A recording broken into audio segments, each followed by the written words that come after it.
आज की इस क्लास में हम ताम्र प्रसार युग के बारे में डिस्कस करेंगे। यदि आप इस क्लास के अंत तक बने रहेंगे तो इस क्लास के थ्रू आउट आपको क्या क्या सीखने को मिल सकता है। इस क्लास के थ्रू आउट आप एनसीईआरटी की बुक के पढ़ने के तरीके को सीख सकते हैं।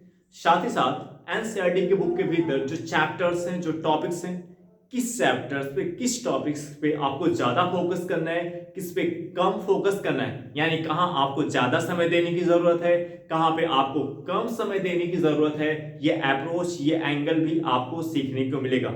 यानी आप अपने टाइम को स्मार्ट तरीके से कैसे यूटिलाइज करें, ये एंगल भी आप सीख पाएंगे। साथ ही साथ यूपीएससी और स्टेट पीसीएस एग्जाम में एनसीईआरटी के कॉन्सेप्ट और एनसीईआरटी के फैक्ट बेस्ड पॉइंट पे क्वेश्चंस पूछने का जो अप्रोच होता है, जो एंगल होता है, आप उससे भी सीख पाएंगे। और यदि आपको एनसीईआरटी की बुक समझ में नहीं आती, जिस कारण से आप एनसीईआरटी की बुक से दूर हो जाते हैं, ये 90 से 92% यूपीएससी और स्टेट पीसीएस एग्जाम की तैयारी करने वाले बच्चों के समूह ऐसा होता है कि 90 से 92% की बात मैं कर रहा हूं। ऐसे बच्चे हैं जो एनसीईआरटी की बुक से दूर चले जाते हैं, इस कारण से ये सफलता से भी दूर हो जाते हैं। तो यदि आपको एनसीईआरटी की बुक समझ में नहीं आती तो इस समस्या का समाधान भी इस क्लास के थ्रू होगा। यानी अगर आप डेली इस क्लास को फॉलो करते हैं, डेली, और पूरा वीडियो आप देखते हैं अंत तक, सीरियस होके, गंभीर होके, तो एनसीईआरटी की बुक पढ़ना आपको आ जाएगा। एनसीईआरटी को आप सही अप्रोच से, सही एंगल से पढ़ पाएंगे। आज का जो फोकस पॉइंट है, ताम्र प्रसार युग का जो एक महत्वपूर्ण स्थल है गणेश्वर, ये फोकस पॉइंट होगा। ये गणेश्वर यूपीएससी एग्जाम के लिए और स्टेट पीसीएस एग्जाम के लिए एक इंपॉर्टेंट एंगल क्वेश्चन बनने का। क्यों? क्योंकि गणेश्वर जो इस एनसीईआरटी की बुक में दिया गया है, जो ताम्र प्रसार युग का एक स्थल है, गणेश्वर के बारे में इस एनसीईआरटी की बुक पे बहुत ज्यादा फोकस किया गया है। आप देख सकते हैं गणेश्वर से रिलेटेड कितनी पॉइंट्स इस एनसीईआरटी बुक में दिए गए हैं, और प्रत्येक पॉइंट जो गणेश्वर से रिलेटेड है वो मोस्ट इंपॉर्टेंट है। और दूसरा जो फोकस पॉइंट हमारा होगा गैर हड़प्पन संस्कृत। ये भी एक इंपॉर्टेंट एंगल है यूपीएससी और स्टेट पीसीएस एग्जाम में क्वेश्चन बनने का। और नेक्स्ट जो फोकस पॉइंट होगा हमारा डिस्कस करने का होगा प्रारंभिक हड़प्पन स्थल। ये पॉइंट भी यूपीएससी और स्टेट पीसीएस एग्जाम के लिए क्वेश्चंस पूछने के एंगल से इंपॉर्टेंट ये एंगल होगा। तो सबसे पहले हम आज की इस क्लास में डिस्कस करेंगे गणेश्वर के बारे में। गणेश्वर एक ताम्र प्रसार युग स्थल है। इसकी क्या फीचर्स, इसकी क्या विशेषताएं हैं, यहाँ पे पॉइंट वाइज आपको दिया गया है। गणेश्वर की बात करें तो गणेश्वर ये राजस्थान में स्थित है। गणेश्वर जो ताम्र प्रसार युग का एक महत्वपूर्ण स्थल है, ये कहां पे स्थित है? राजस्थान में स्थित है। समृद्ध ताम्र खदान, यानी ये जो गणेश्वर है ये किसमें समृद्ध है? समृद्ध ताम्र खदान, ताम्र की खदान यानी तांबे की खदान में ये क्या है? समृद्ध है गणेश्वर। सो गणेश्वर स्थल है जो राजस्थान में स्थित है, ये तांबे की खदान में समृद्ध है। यानी यहां पे तांबा बड़े पैमाने पर यहां पे गणेश्वर में पाया जाता है। इसके साथ साथ कुछ पॉइंट और दिया गया, ये खेतरी ताम्र क्षेत्र में स्थित है। गणेश्वर खेतरी ताम्र क्षेत्र के निकट स्थित है। गणेश्वर खेतरी ताम्र क्षेत्र भी राजस्थान में आता है। खेतरी को लेकर के स्टेट पीसीएस एग्जाम में क्वेश्चंस पूछा जा चुका है। स्टेट पीसीएस प्रीलिम्स एग्जाम में खेतरी को लेकर क्वेश्चन पूछा जा चुका है। खेतरी किसके लिए फेमस है? ताम्र क्षेत्र के लिए, तांबे की क्षेत्र के लिए। खेतरी जो राजस्थान में स्थित है, किसके लिए प्रसिद्ध है? तांबे की क्षेत्र के लिए, यानी खेतरी में भी तांबा बड़े पैमाने पर पाया जाता है। तो ये जो गणेश्वर है ये खेतरी ताम्र क्षेत्र के निकट सीकर झुंझुन, गणेश्वर खेतरी ताम्र क्षेत्र के निकट सीकर झुंझुन के निकट स्थित है। जो आपका गणेश्वर है ये खेतरी ताम्र क्षेत्र के और सीकर झुंझुन के निकट स्थित है। ये सीकर झुंझुन भी इसी राजस्थान क्षेत्र में आता है। जो क्षेत्रीय ताम्र क्षेत्र के आसपास का क्षेत्र है। तो सीकर झुंझुनू भी किससे रिलेटेड है? गणेश्वर से, जो राजस्थान के क्षेत्र में आता है। ये जो क्षेत्र है यानी गणेश्वर और खेती की बात करें तो किसमें समृद्ध है? ताम्र में, तांबे, यहाँ पे जो तांबा है वो बड़े पैमाने पर पाया जाता है। तांबे की वस्तुओं की बात करें, यानी गणेश्वर में अगर हम तांबे की वस्तुओं की बात करें तो कौन कौन सी तांबे की वस्तुएं तैयार की जाती थी? किन तांबे की वस्तुओं का प्रोडक्शन उत्पादन होता था? उसमें तीर हो गया, तीर, भाले, बंसी क्या होता है? मछली फंसाने की हुक होती है। बंसी किसकी वस्तु होती है? तांबे की वस्तु होती है। बंसी किसकी बनी होती है? तांबे की बनी होती है। बंसी तांबे की बनी होती है। जो मछली फंसाने की हुक है, बंसी क्या होता है? मछली फंसाने की हुक होता है। ठीक है। चूड़िया, तांबे की चूड़िया, ये जो वस्तुएं तांबे की वस्तुएं हैं, तीर, भाले, बंसी, चूड़िया, ये सभी वस्तुएं सिंधु घाटी स्थलों पर पाए जाने वाली वस्तुओं से मिलती हैं। ये जो गणेश्वर में ये सभी वस्तुएं तांबे की, ये जो सभी वस्तुएं तीर, भाले, बंसी, चूड़िया, मछली फंसाने की जो हुक है, ये बंसी, छेनिया, जो गणेश्वर में पाए गए हैं, ये सभी तांबे की वस्तुएं जो गणेश्वर में पाई गई हैं, ये किस स्थल पे पाई जाने वाली वस्तुओं के समान है? सिंधु घाटी स्थलों पर पाई जाने वाली वस्तुओं के समान है। इससे क्या क्लियर होता है? इससे क्लियर होता है एक पॉइंट और अभी मैं यहां पे डिस्कस करता हूं, तब बताता हूं कि जो यहाँ की ये सभी वस्तुएं जो सिंधु घाटी स्थलों पर पाई गई हैं, जो सिंधु घाटी स्थल पर पाई जाने वाली वस्तुओं के समान है, ये सभी वस्तुएं जो गणेश्वर स्थल पर पाई गई हैं, ये सिंधु घाटी स्थलों पर पाई जाने वाली वस्तुओं की समान है। इससे पता चलता है कि जो गणेश्वर है वो सिंधु घाटी से संबंध रखता है। तो किस प्रकार से संबंध रखता है अभी मैं इसको डिस्कस करूंगा। ओसीपी गणेश्वर, इस गणेश्वर स्थल पे और क्या पाया गया है? ओसीपी, जिसको बोलते हैं गेरुए रंग के बर्तन। गणेश्वर स्थल पे क्या पाया गया है? गेरुए रंग के बर्तन। गणेश्वर स्थल पे और क्या पाए गए हैं? गेरुए रंग के बर्तन, जिसको ओसीपी कहते हैं। ये जो गेरुए रंग के बर्तन होते थे, ये लाल रंग से मिलते जुलते थे। ये जो गेरुए रंग के बर्तन पाए गए हैं गणेश्वर स्थल पर, ये लाल रंग से मिलते जुलते थे, ज्यादातर काले रंग से चित्रित हैं। ये जो गेरुए रंग के बर्तन गणेश्वर स्थल पे पाए गए हैं, ये लाल रंग से मिलते जुलते हैं और ज्यादातर काले रंग से चित्रित हैं। जो परिपक्व हड़प्पा संस्कृति को दर्शाती है, परिपक्व हड़प्पा संस्कृति को दर्शाती है। परिपक्व हड़प्पा संस्कृति को दर्शाने का मतलब क्या हुआ?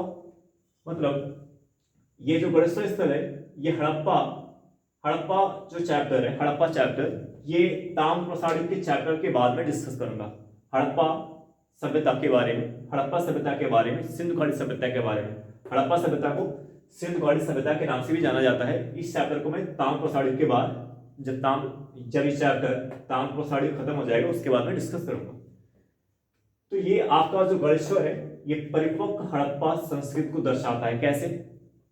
ये आपका गणेश्वर स्थल परिपक्व हड़प्पा संस्कृति को दर्शाता है। कैसे? यानी जो वस्तुएं सिंधु घाटी स्थलों पर पाई गई हैं, जैसे हम यहाँ पे गए एनसीईआरटी की बुक में कहा गया है कि ये जो गणेश्वर स्थल है, ये परिपक्व हड़प्पा संस्कृति को दर्शाता है। कैसे दर्शाता है? तो एक पॉइंट यहाँ पे भी आपको अभी हमने कहा था, अभी मैं बताता हूँ इस फैक्ट का क्या इंपॉर्टेंट। तो यहाँ पे आपको बताया गया कि ये जो सभी तांबे की वस्तुएं हैं, ये सिंधु घाटी स्थलों पर पाए जाने वाली वस्तुओं के समान है।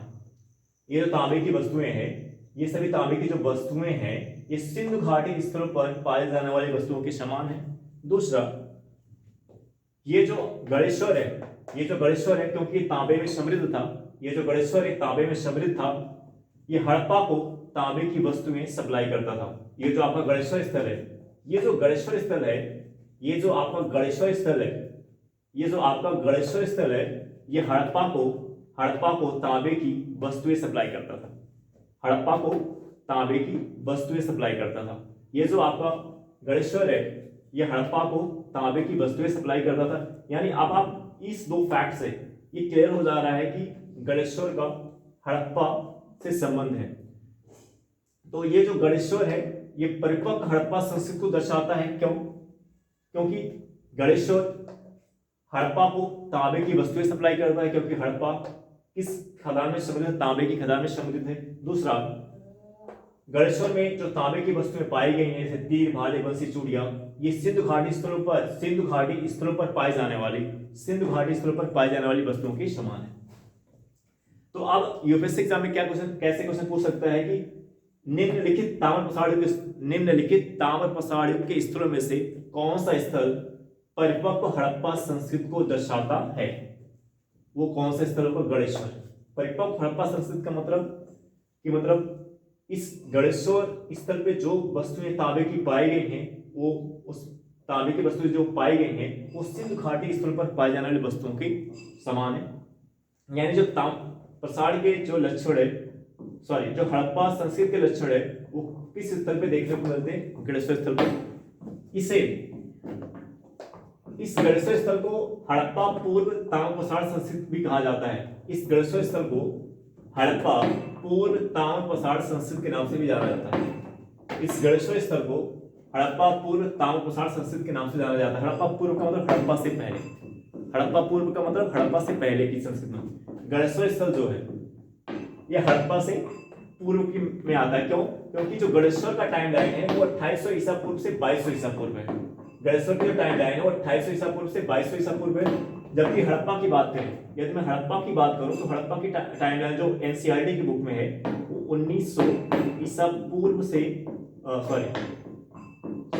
2400 ईसा पूर्व से 1900 ईसा पूर्व तक माना जाता है। एनसीईआरटी, इस ओल्ड एनसीईआरटी बुक में इस हड़प्पा सभ्यता की, सिंधु घाटी सभ्यता की जो टाइम लाइन दी गई है वो 2400 ईसा पूर्व से 1900 ईसा पूर्व के बीच है। जबकि गणेश्वर जो स्थल है इसकी टाइम लाइन क्या है? 2800 ईसा पूर्व से 2200 ईसा पूर्व। इससे क्लियर हो जा रहा है, अगर आप इस फैक्ट से कनेक्ट करें तो क्लियर हो जा रहा है कि जो गणेश्वर है, गणेश्वर स्थल हड़प्पा सभ्यता से पहले का है। इसलिए हम इस गणेश्वर स्थल को क्या कहते हैं? हड़प्पा पूर्व ताम्र प्रसार संस्कृति। अब ये एक एंगल ये भी हो गया, एक एंगल ये भी हो गया क्वेश्चन बनने का। आपसे ये पूछ सकता है निम्नलिखित में से कौन सा स्थल, निम्नलिखित में से ताम्र प्रसार का वो कौन सा स्थल है जो हड़प्पा पूर्व ताम्र प्रसार संस्कृति के अंतर्गत आता है? वो कौन होगा? गणेश्वर होगा। इस टाइमलाइन से और इस टाइमलाइन से कनेक्ट कर सकते हो। हड़प्पा की टाइमलाइन 2400 ईसा पूर्व से 1900 ईसा पूर्व है, गणेश्वर की 2800 ईसा पूर्व से 2200 ईसा पूर्व है। इससे क्लियर हो जा रहा है कि जो गणेश्वर स्थल है वो हड़प्पा सभ्यता से पहले का। हड़प्पा सभ्यता के बारे में डिटेल अध्ययन हम जब हम हड़प्पा का चैप्टर आपको पढ़ाएंगे तो वहां पर डिस्कस करेंगे। अब यहाँ पे और क्या फीचर्स है गणेश्वर का? गणेश्वर में आंशिक रूप से कृषि की जाती थी। गणेश्वर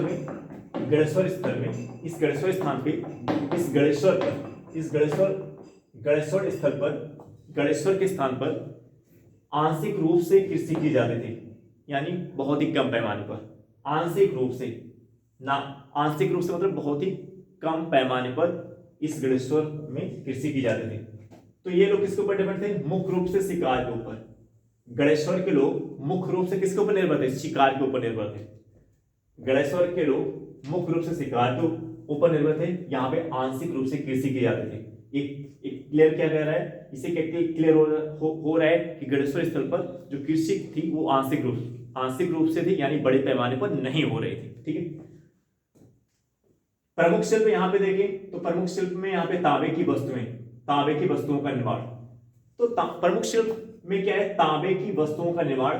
जैसे आप तीर देख सकते हैं, भाले देख सकते हैं, बंसी, मछली फंसाने की हुक, चूड़ियां, ये प्रमुख शिल्प में आते हैं। क्योंकि आपको पता है कि गणेश्वर स्थल तांबे की खदान में क्या समृद्ध है, यानी यहाँ तांबा बड़े पैमाने पर पाया जाता है। तो यहाँ पे जो शिल्प होगा किसका बना होगा?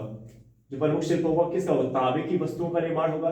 जैसे अभी आपने यहाँ पे पढ़ा, तीर, भाले, बंसी, चूड़ियां। ठीक है। एक पॉइंट और है गणेश्वर स्थल को लेकर के, नगरीकरण करने में असमर्थ है, शहरों का विकास नहीं। यानी गणेश्वर स्थल पर हमें शहरों का विकास नहीं दिखता, यानी नगरीकरण करने में क्या थे? असमर्थ है। नगरीकरण करने में असमर्थ है, यानी यहाँ शहरों का विकास नहीं दिखता।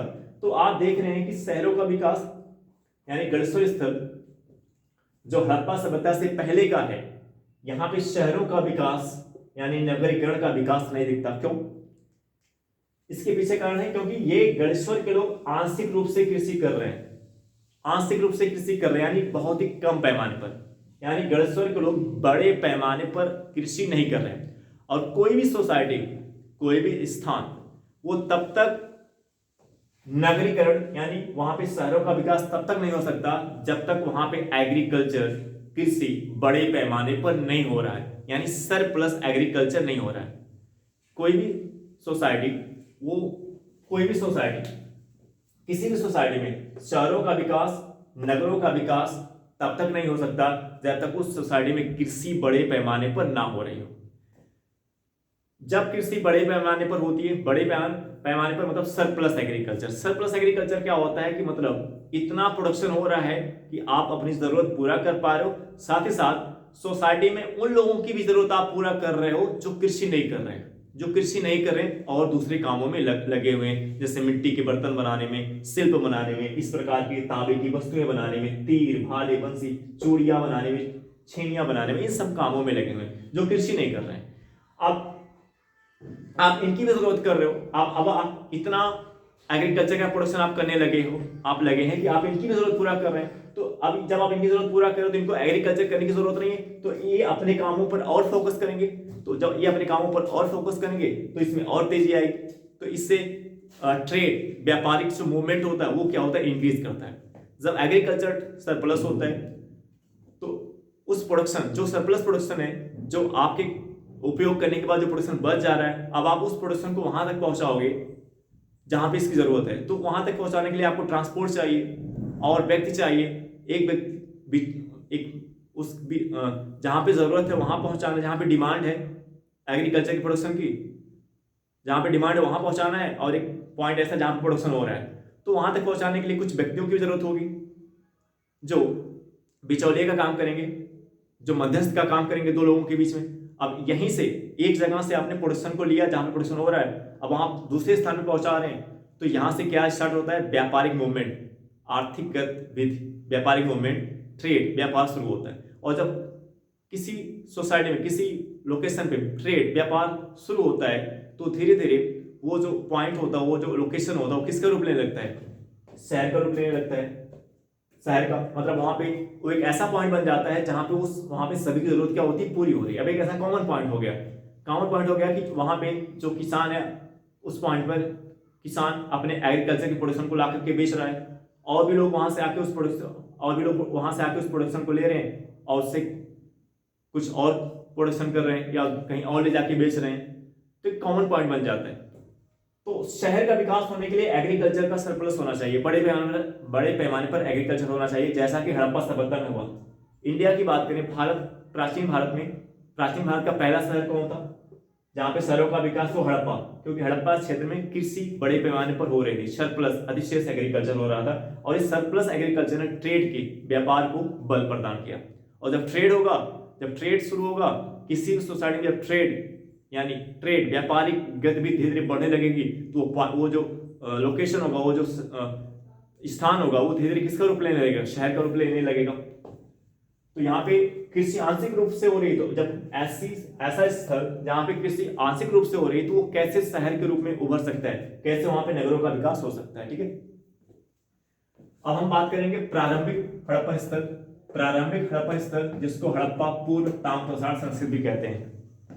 प्रारंभिक हड़प्पन स्थल जिसको हड़प्पा पूर्व ताम्रप्रसार संस्कृति कहते हैं, मतलब ऐसे स्थल, ताम्रप्रसार युग के ऐसे स्थल जो हड़प्पा सभ्यता से पहले के हैं, उसमें कालीबंगा आता है जो राजस्थान में स्थित है। आपको पता होगा अगर आपने हड़प्पा सभ्यता पढ़ा होगा तो आपको पता भी होगा कि कालीबंगा हड़प्पा सभ्यता का एक महत्वपूर्ण स्थल था। लेकिन हड़प्पा सभ्यता के एक महत्वपूर्ण स्थल होने से पहले,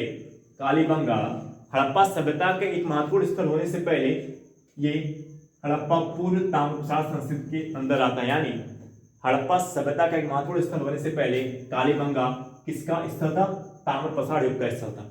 एक इंपॉर्टेंट एंगल है क्वेश्चन करने का, हड़प्पा पूर्व इस एंगल पे क्वेश्चन आपसे पूछ सकते हैं। मैं वो एंगल, जो एंगल इस एनसीईआरटी और एनसीईआरटी बुक से जिस एंगल पे क्वेश्चन पूछने की पॉसिबिलिटीज है, उस एंगल को ही हमने मेन कीवर्ड हेडिंग के रूप में आपके सम्मुख रखा है, ताकि आपको के दिमाग में एंगल बैठ जाए कि कौन कौन से एंगल हैं क्वेश्चंस बनने के।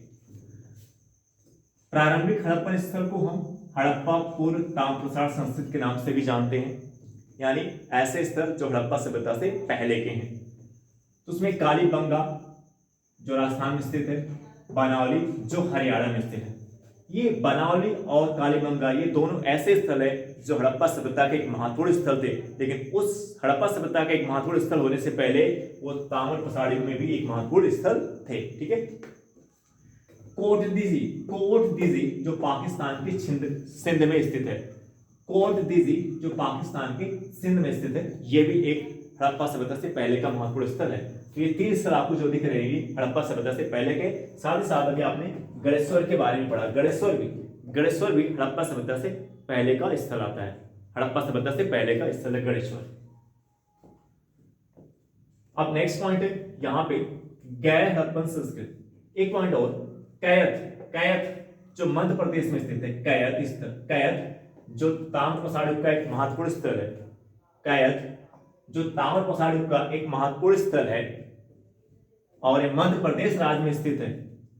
एक ऐसा स्थल है जो हड़प्पा से पहले का भी है, जो हड़प्पा के समय का भी है, और जो उत्तर हड़प्पा यानी हड़प्पा के बाद का भी है।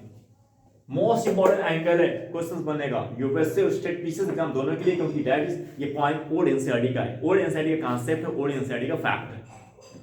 कैयत ताम्रप्रसार युग का एक महत्वपूर्ण स्थल है जो मध्य प्रदेश राज्य में स्थल है। एक ऐसा स्थल है जो हड़प्पा सभ्यता से पहले का भी है, हड़प्पा के समय का भी है, और उत्तर हड़प्पा यानी हड़प्पा के बाद का भी है। इसकी टाइमलाइन अगर आप देखें 2000 से कितना है, 1800 ईसा पूर्व, 2000 से कितना है, 1800 ईसा पूर्व। जबकि अभी हमने आपको हड़प्पा की टाइमलाइन कितनी बताई थी, 2400 ईसा पूर्व से 1900 ईसा पूर्व।